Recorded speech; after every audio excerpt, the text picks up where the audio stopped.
I'm Lucas, 35 years old, and I'm pretty much alone in this world. My job is driving a taxi. I haul passengers around from morning till night and have a middle-class life. I am neither very rich nor very poor. It was late at night, and I was cruising the streets looking for a fare, when suddenly I noticed a girl. Her name was Sophia. The girl looked like her life was at stake. She was worried, anxious, and running with all speed toward my taxi, screaming for me to pick her up. In the side mirror, I saw several angry people chasing her and trying to catch her.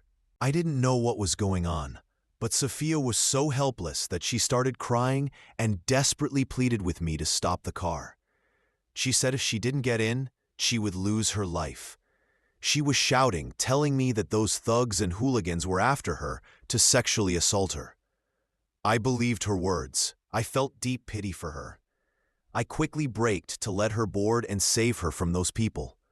Sophia jumped into the car like lightning. I immediately stepped on the gas and sped away. I could see in the mirror how angry they were and heard them yelling at me not to take Sophia with me. As we distanced ourselves from them, a special kind of calm came over me, because I knew if I fell into their hands, they would definitely harm me for helping a fugitive. Sophia was still anxious and kept looking behind her, urging me to go faster. I asked her exactly why they were chasing her. She said she was walking on the street when those few thugs wanted to assault her, and she ran away. Then, with fear, she said she was terrified by the incident and was scared to go home alone tonight. She asked me to stay at my house for the night. Well, I felt sorry for her, and I accepted. But to be honest, I had another reason for accepting her request. From the very first glance when Sophia got into the taxi, I had a huge crush on her. The girl was very beautiful. I parked the car in the house garage. Sophia and I entered the apartment. She sat on the sofa. I quickly brought her a cup of tea, hoping she would calm down a little. But it was no use. Even though we were free from the chase, her anxiety seemed to be firmly attached to her soul. She didn't even touch the tea. Suddenly, I saw her go to the window.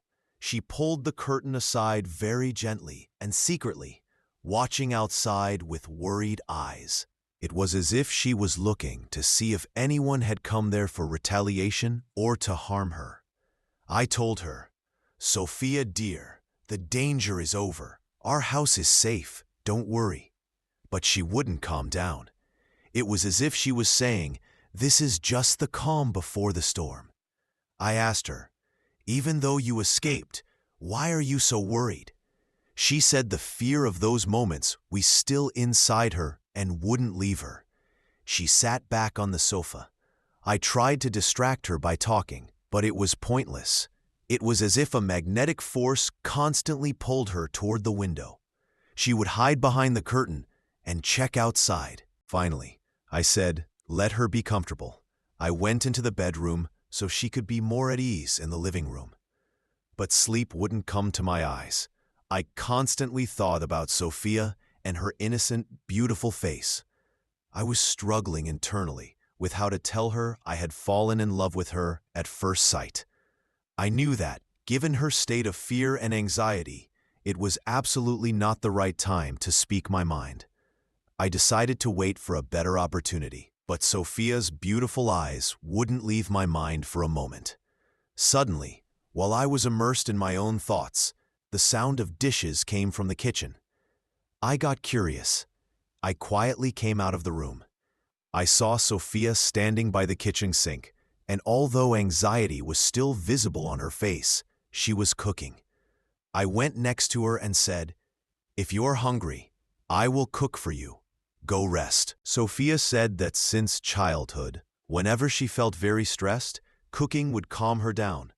She said she was cooking now not because she was hungry, but just to reduce her anxiety.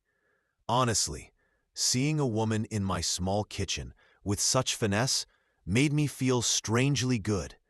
I looked at her with a special feeling and wished in my heart that this scene would repeat itself many, many times in my house. It was unbelievable. Only an hour had passed since Sophia and I met. But I was thinking about marrying her. The food she made was pasta. Cooking had indeed reduced some of her anxiety, but she was still not completely calm. I hadn't eaten dinner, and I was very hungry. Besides being hungry, I really wanted to try Sophia's cooking. I started eating the pasta Sophia had prepared. Honestly, I have to say, I had never eaten pasta this delicious before. It was completely clear that Sophia was very good at cooking and had excellent handiwork. I complimented the delicious taste of the pasta and Sophia's great cooking, but Sophia was so engrossed in worry and thought that she didn't even realize what I was telling her. As I enthusiastically continued eating the food, I asked her to eat a little too, but she said she had no appetite due to anxiety. She went to the window again, pulled the curtain aside, and secretly looked outside. I assured her the danger was completely over, but my words brought her no comfort. I returned to the room again.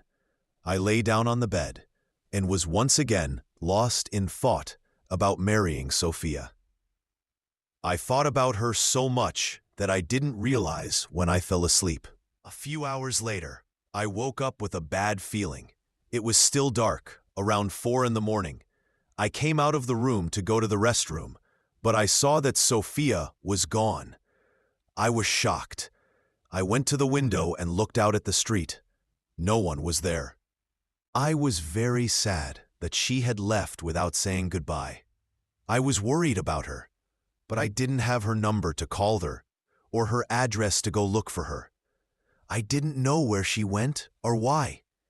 The sadness of her leaving drove sleep away.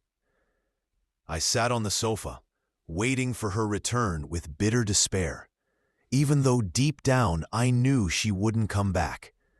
I told myself, I wish I had spoken my heart. I wish I had told her how much I love her. But immediately, I reminded myself that she was not in the right mental state, and I had no choice but to keep my feelings silent. Morning came, but I didn't feel well at all. I had thought so much about Sophia's departure and where she was now that I was completely overwhelmed and stressed. I had no patience for taxi driving. I decided to go out for a walk to clear my head a bit, hoping to feel better. The moment I stepped out of the building door, a police car stopped right in front of me. I was still confused when they immediately rushed me and arrested me. It was like cold water had been poured on my head. I was stunned and had no idea what was happening or what crime I was being arrested for. I asked in horror, "Why are you arresting me?" They just said, "You'll find out at the police station." They took me and put me in the interrogation room. A frowning detective sat behind the desk. His first question was, "What is your relationship with Sophia?" Hearing Sophia's name, the world spun around me. I realized the matter was related to last night and that girl, but I still didn't know why I should be arrested for helping a simple taxi passenger. I asked anxiously, "What happened? Why did you arrest me? Is Sophia okay? Did something happen to her?" The detective sharply said, "Only I ask questions here. Your job is only to answer." He asked again, "What is your relationship with Sophia?" I said, "I have no relationship with her." But it was clear from his demeanor that he didn't believe me. Then he asked, "Why did you help Sophia escape from the group chasing her?" I explained the situation. Those thugs were after assault. My intention was only to save an innocent person. Again, my words seemed ridiculous to him. The detective asked me dozens of other miscellaneous questions, and the more he asked, the more confused I became about why they arrested me and why he kept asking about Sophia. Finally, he said, "You must go to prison until your case is determined." I couldn't believe it. I asked, "On what charge?" The detective took a deep breath and said, "On the charge of accessory to murder." Hearing the word murder, I was shocked. The world came crashing down on me.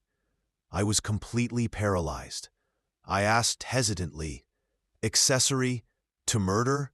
He confirmed it and explained, Sophia had committed murder, and the people chasing her last night were ordinary citizens trying to apprehend a killer. And now, because I had helped a murderer escape the crime scene, I was accused of being an accessory to murder. I was truly dazed and confused, both by the fact that the beautiful and innocent Sophia could be a killer and by the huge trouble that had been created for me. No matter how much I cried, pleaded, and swore that I didn't know Sophia and was unaware she had committed murder, the detective didn't believe my words and said I had to go to prison until my trial was held for everything to be revealed. They threw me into prison. It was a dark, cold world. I was completely devastated psychologically. Every day in that gray cell, I felt depression enveloping my entire being. I had no patience for anyone or anything. The only thing I could do was pray from morning till night, asking God to save me from this nightmare. Despite my lack of money and financial pressure, I reluctantly hired a lawyer. Maybe he could pull me out of this swamp I had fallen into. My lawyer came and told me with a serious face that until Sophia was arrested and confessed to my innocence, that my intention was only to help and I had no role in the murder. Nothing could be done for me. That fugitive killer was hiding somewhere unknown, and the police were looking everywhere for her. My life was a hostage to her escape, and here I was confronted with a terrifying and conflicting feeling. I must honestly confess, even though Sophia had thrown me into this big trouble with a dirty lie and ruined my life, I still cared for her beautiful face and innocent eyes. Every day, I struggled with myself. On one hand, I wanted her to be arrested quickly, so my innocence could be proven and I could be freed. This meant my own salvation. On the other hand, deep down, I didn't want her to be arrested because I still loved her crazily and didn't want her behind bars. It was truly a dual and consuming feeling.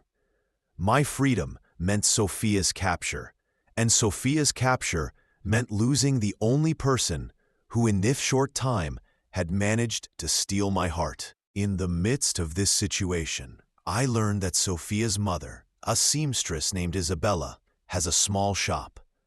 The police interrogated Isabella repeatedly, but her mother stood firm, saying she had no information about Sophia's hiding place. I knew they were lying, but I couldn't do anything. I was just a lovesick taxi driver, now stuck in prison for accessory to murder. In this turmoil, the police did not sit idle. They printed Sophia's photo in newspapers and on various websites, asking the public for help to find her. This is when a strange event happened, an event that neither the police nor I nor even Sophia knew about. Sophia had a twin sister named Charlotte. The story goes back to when the twins were born. Due to severe poverty and financial problems, Isabella, their mother, and her husband decided they could only raise one of their twin children.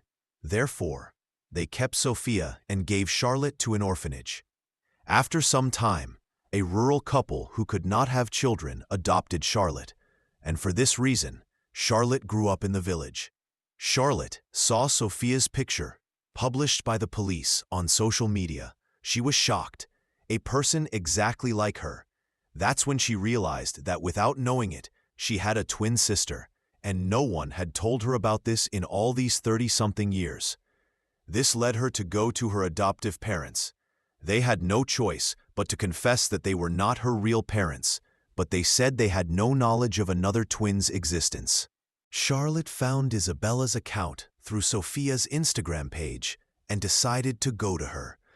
She went to the bus terminal, took a bus, and came to New York, going straight to Isabella's tailoring shop. When Charlotte entered the shop, Isabella was stunned to see her. She thought Sophia had come. Angrily, she confronted Charlotte and said, "Why did you come here? Leave immediately and keep yourself hidden so the police don't find you." Charlotte said in a trembling voice, "I am not Sophia. I'm your other daughter, the one you abandoned in childhood." Isabella's knees gave out. Seeing Charlotte after all these years was like a nightmare or a miracle. Charlotte, who was furious with her mother, confronted her harshly and strongly protested against her for abandoning her in childhood. Isabella started crying and pleaded with Charlotte to forgive her, but Charlotte swore she would never do that. Isabella wanted to hug her, but Charlotte was so hurt and full of anger that she didn't allow her mother to come near her. Right at the peak of this tension, Charlotte suddenly became dizzy and fainted. Isabella, who was terrified, quickly called an ambulance and she was taken to the hospital. Isabella thought the nervous tension of the meeting had made her ill. But after various tests, the doctor's diagnosis hit Isabella like a hammer. Charlotte had a brain tumor, and due to the advanced stage of the disease, she had little chance of recovery and survival. In these dramatic moments, the hospital security, who mistook Charlotte for Sophia due to the strong resemblance, informed the police that the fugitive killer was hospitalized. The police quickly arrived and arrested her, thinking it was Sophia. Although they realized their mistake and released her after checking her documents, this incident marked the beginning of another story, the story of sacrifice. Charlotte, with that bitter brain tumor diagnosis, returned to her village. Sometime later, the police finally tracked down Sophia's hiding place and arrested her. That beautiful girl, like a killer, was thrown into prison. And this is where the wheel of fortune turned for me. During the interrogations, Sophia was forced to confess. She admitted that I was innocent and had no involvement in the murder. She said the incident was that she had gone to her friend's shop over a debt, and over this issue, they argued and got into a fight. In that unintentional struggle, she caused her friend's death, and then she fled the shop. The people who saw what happened pursued her to arrest her, and I helped her escape without knowing the truth. Thanks to Sophia's confession, my innocence was proven, and I was finally freed from that hell. The sunlight, after all those days in prison, felt like something else entirely. But the story wasn't over. In prison, Charlotte went to visit Sophia. Sophia, who until then had been unaware of her twin sister's existence, was shocked to see Charlotte. Charlotte told her the whole story, that they were twins and how their parents had abandoned her in childhood. Then, Charlotte made a terrible decision. Knowing that, due to her brain tumor, her death was highly probable, she decided to take the blame for the murder Sophia had committed. Charlotte wanted Sophia to be free and be able to continue her normal life.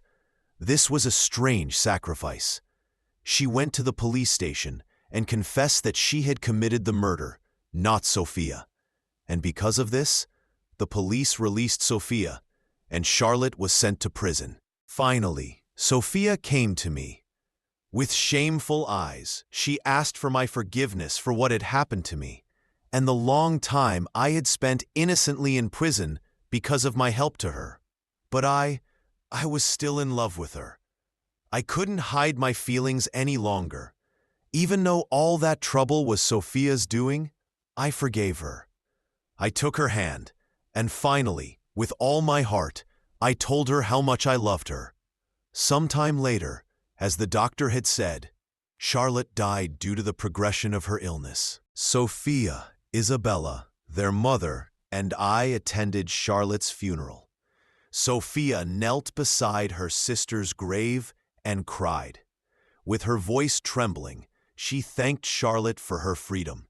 She said she owed her freedom to Charlotte's great sacrifice and would never forget it. I took Sophia's hand.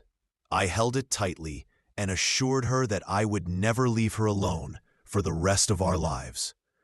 Our life had begun now, but under the shadow of a great secret and the bitter sacrifice of a sister who never got the chance to live. All the stories I share on my channel are written by me, and unlike other YouTube channels, they are not copied. So I would appreciate it if you like the video and subscribe to my channel to motivate me to write new stories.